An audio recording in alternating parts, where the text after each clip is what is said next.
Hello lovely people, as the title of this video might suggest, I am here today with a ginormous haul. Dooby dooby dooby dooby dooby dooby dooby dooby dooby doo. Dooby dooby dooby dooby dooby dooby dooby dooby Sophie Vlogs. For context, recently about a month ago, something like that probably by the time this goes up, I helped someone get rid of a load of books. They're moving in with a partner, they don't have space for all the books, they needed to get rid of them. I went round, helped, put books in bags, drive to the book barn, donate a lot of books to the book barn. Side note, if you live in the Bristol or Bath area, the book barn is wonderful. Lots of second-hand books, only £1, plus a recent influx of things. So this is a rambly way of saying that I was involved in moving a lot of books. And as a, not payment, because I wasn't like, you must pay me, but as like a lovely gift, said lovely person let me go through all of the books before we took them away, and I got to take some with me. And that's what this haul is. I will also add that actually I had 2 bags of books originally, but now I've gone through them. Some of those books were books which were being returned to me, which I had lent them. Some of them were books which were mine, which had been on their shelves for ages. And then some of them were like, the ones I'm about to show you.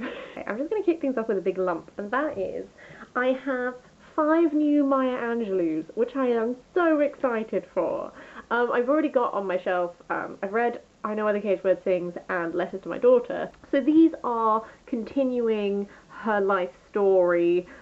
These are probably not in the right order. I haven't, like, this is so fresh. I haven't actually, like, put any of this in order yet. I've just taken them out of the bag to film this video. But I absolutely loved reading Maya Angelou's work. She's one of those people who I just want to... I also read her cookbook, just for fun. And I really want to, like, sit in a kitchen with her and have her just talk to me about life and just give me wise advice, because, again, Letters to My Daughter was just, like, it got me. So I'm really, really excited for these. I would have ended up buying these anyway, but it is very kind of her to have given them to me. In a similar chunky vein, I also now have, bear with me, 6 new Daphne du Mauriers. I'm not going to go through each of these individually because I don't actually know what each of these individually is about. I know about My Cousin Rachel, that's one that's fairly big. I've previously read, for context, I've read Rebecca. I love Rebecca, it's one of my favourite books. I love how you can read it as like a straight up romance, or you can read it the other way and see it as this dark and disturbing tale, and our protagonists are not good people, and all this sort of thing.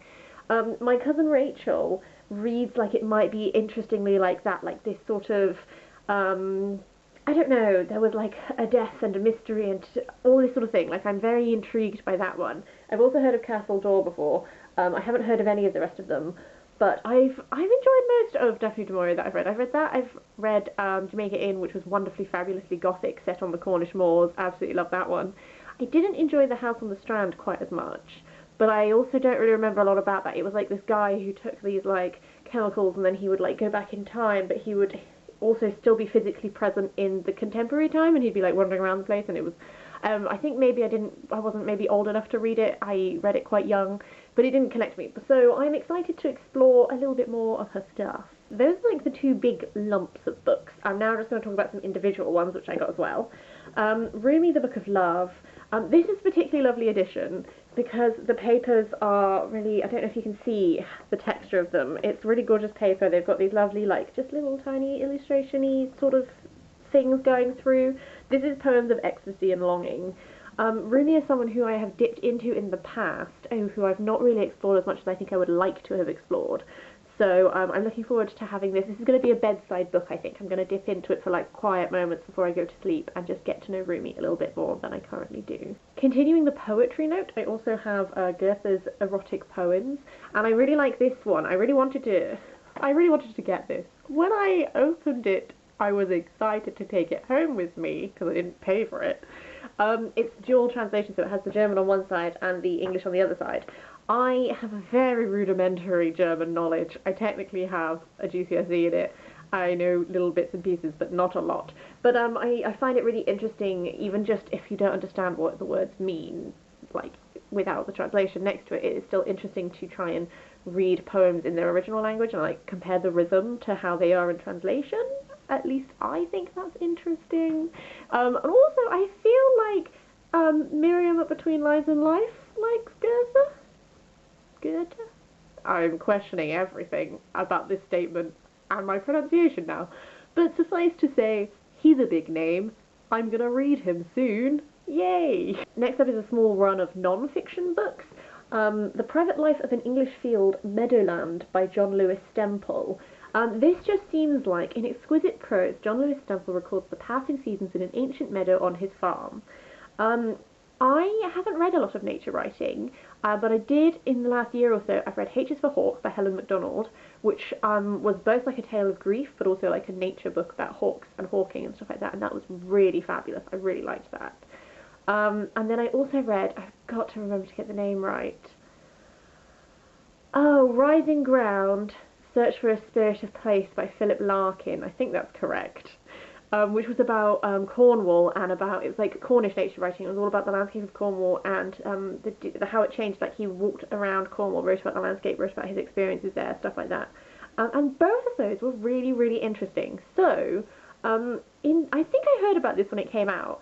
So I'm excited to do another dip into nature writing, see if it is something that I like. I think I do. I don't know why I'm hesitant. But also the cover of this is absolutely gorgeous as well. The last of the non-fiction are food related. So, we've got My Life in France by Julia Child with Alex Pouton. I'm not good at French, I'm sorry. Julia Child, obviously intensely famous chef. I have seen the film Julie and Julia.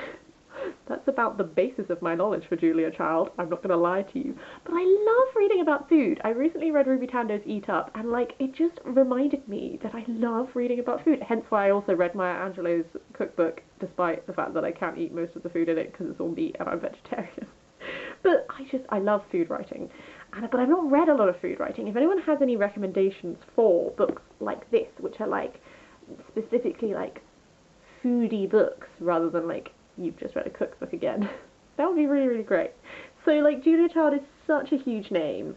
I'm interested to, obviously my knowledge comes from a film that may not be entirely factual, so I'm interested to read this, like her own account of her time in France and like getting to know French cooking and like the start of this wonderful like life that she had, although obviously she was already been living up till that point, but you know what I mean. So this is super exciting.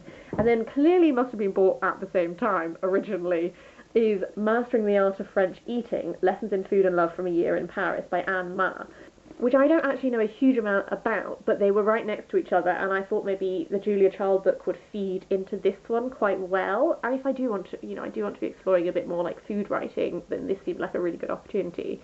I know that these were all bought around the same time because I know that they went to France, so they obviously came back from France, or in the lead up to France were like, let's explore French cooking. The perks of knowing the people with whom you've taken books from. I did also blag a couple of cookbooks at the same time. I got like some Nigel Slater, some Riverford, that sort of thing. I'm just not going to actually hold them within this because we'll be here for a small eternity if I do. On to fiction, 2 final books. First of which is The Pendragon Chronicles, Heroic Fantasy from the Time of King Arthur, edited by Mike Ashley. This is a compendium of short stories to do with Arthuriana, and if there's one thing I bloody love, it's Arthuriana. So like people featured in this are Joy Chant, Jane Yolen, John Steinbeck.